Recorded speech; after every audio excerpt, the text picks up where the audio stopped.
Good afternoon, my YouTube friends. It's Margaret here from M.E.s Orchids, and I brought you into the kitchen to have a look at this Dendrobium friedericksianum. Now this is the one that came from Curling Orchidine, and it had one of the canes, which is this one, that started to rot, and it was actually potted up in a coconut husk.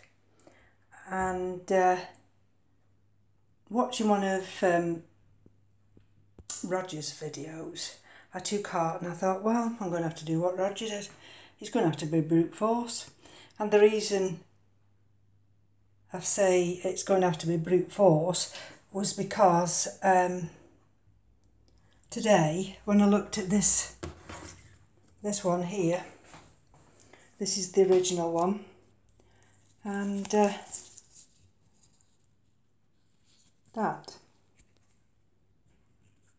that's still rotting.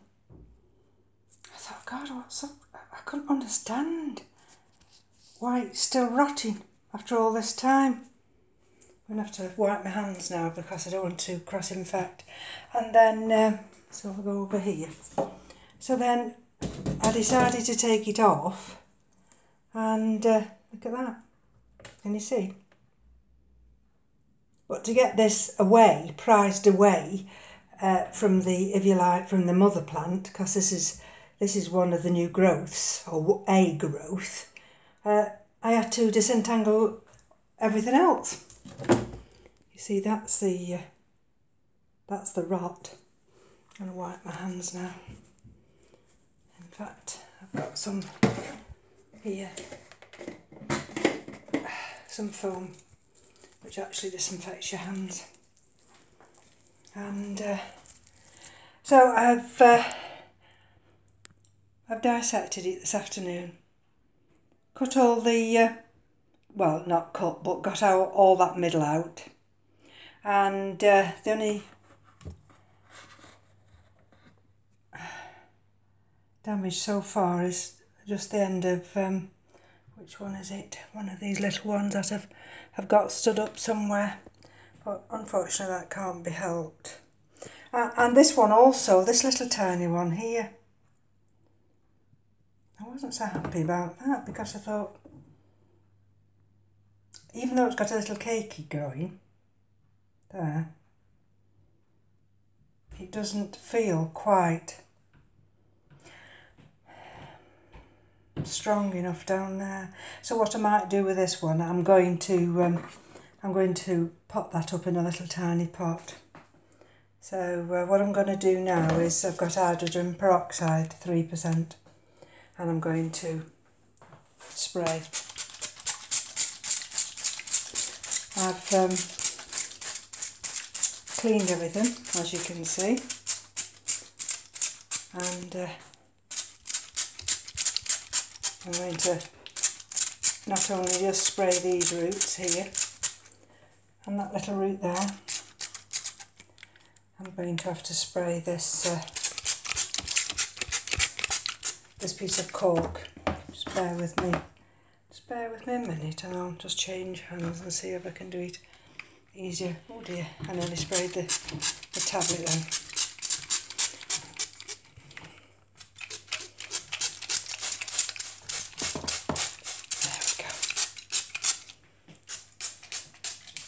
I don't mind actually, sorry, I'm in the wrong direction. I don't mind actually spraying the canes as well, because I can wipe them down. And here we go. I'll just leave that for a minute or two now, and then, sorry for the jumping about. I hope it doesn't detract from the video. But I'll just give that a minute or two for it to work, and then I'm going to put it back on that mount there. And I won't actually film that, but I'm just wondering.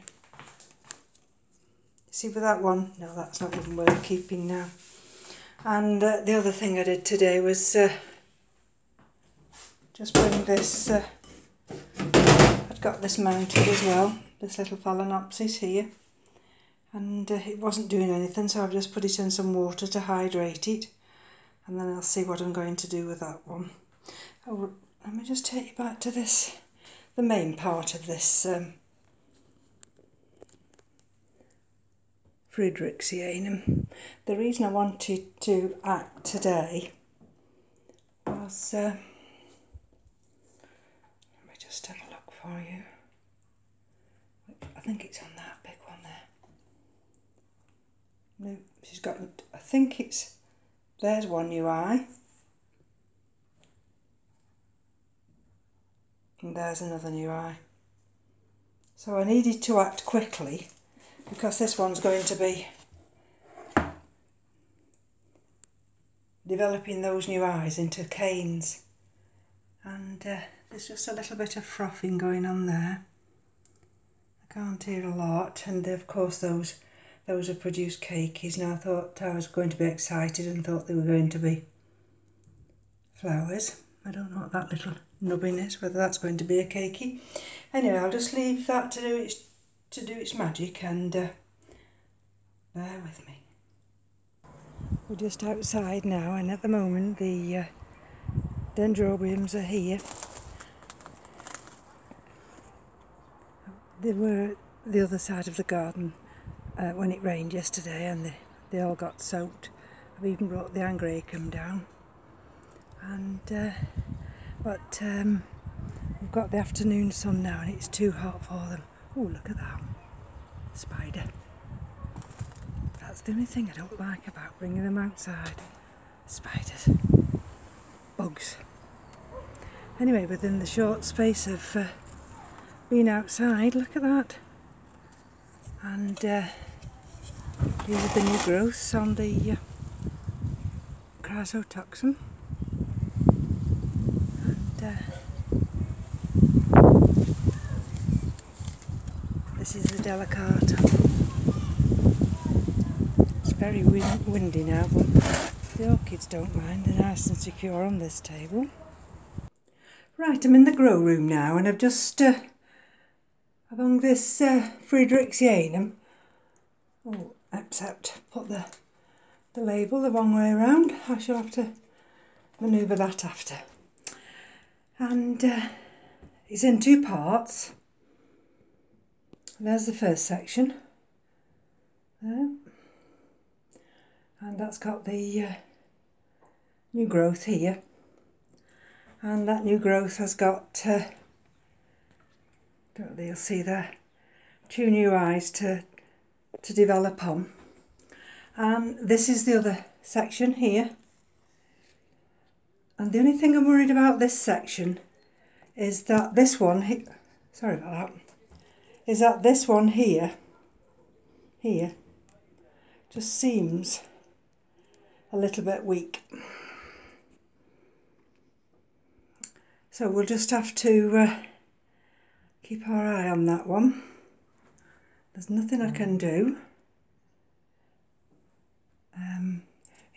They're anchored down. This one's, it's such a big heavy plant. I've had to, if I can just manoeuvre around without dropping it. See, I've had to really anchor her down. And there we go. The sphagnum moss underneath, just a small amount. This has got quite deep crevices. And so I've just put some lightly moistened sphagnum moss in there, but I'm not going to have them too wet. I think that's been probably one of the downsides of having them packed in that coconut husk. It's just the way they grow them. I mean, you know, they're marvellous over in the countries where they grow them. I'm just going to hang it up here now. There isn't a problem at all. The problem is when it comes over to our country, and there we go, that's where she'll hang, and it holds too much water. So the roots will just get drowned, and it doesn't dry out.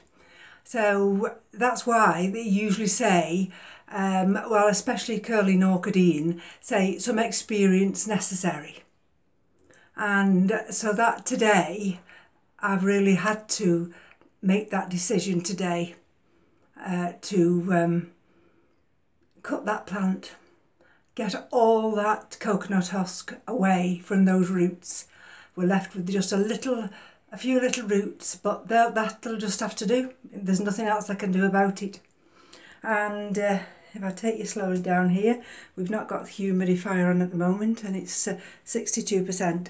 And I've just put that other little cane just in a little bit of sphagnum moss there. So I'm just going to pan you back over here. Like I've just shown you, the most of the dendrobiums are outside now, so it's left a little bit more room. And tomorrow I might tackle the bulbophyllums there. It's been one of those days where decisions have to be made, and once you've made your decisions, well, you may as well act upon them. If I move this there, that's the macrophyllum, and that's where one of the phalaenopsis used to hang. But I thought, oh, that's even better, because it gets the light and the humidifier's there just in the corner, so it'll get lots of humidity. And likewise, those roots had to be sacrificed, and I'm hoping soon that it'll send some new roots out. Now, if I can just quite slowly pan you over, because there's one other job I've done today. And if I lift this one down here, this is just hung at the moment on the rod over the window. So if I just bring it here and hook it on, and what have I done now? Whether you can see it in this light, I hope you can. But this is the Dockrilla, and I've had this in a pot. I've had this. Well, it's got the date behind, so I can show you the date. And let's have a look. I think it's 2015. Let me just see. The label always 16. That's right. And like I say, it's never really done an awful lot for me. And I was reading up on it today. And it can be mounted. And they were showing you what beautiful flowers. It's called a terretiflorum, a Dockrilla terretiforum. And so I thought, well, there goes. I'm going to mount that one. And because the phalaenopsis that was on the mount, like I've explained, I've put that in some water now, because that didn't seem to want to take to the mount at all. And so this one, if I just excuse the noise, I've just knocked the oscillating fan. Don't think you'll see that from this angle. Probably coming out of focus, you see. Sorry about that. Let's see if it'll come back into focus for me. And the other thing I've done today is this one that had got a lovely bloom on, and I knocked it, so I lost the bloom. I decided to put that in one of the glass vases. Just a little bit of decorative gravel at the bottom. And so that's it now. We've got a bank holiday this weekend, although the bank holiday and the warm weather unfortunately brings thunderstorms. And you know, we have to just take the weather as it comes. If it's sunny, we'll nip outside and enjoy the garden. And if we have a thunderstorm, well, we'll come inside and we'll enjoy the orchids. Unfortunately, that one there, the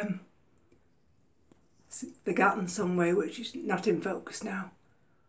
I don't know why sometimes when you use either a tablet or your camera, the focus, it goes out of focus. So let's just pan you round very slowly, and then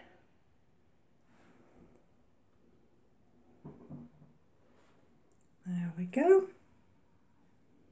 So everything's been watered today that needed watering. I've also brought the little African violets up. I've just put them with a little bit more media in, and I've brought them upstairs as well.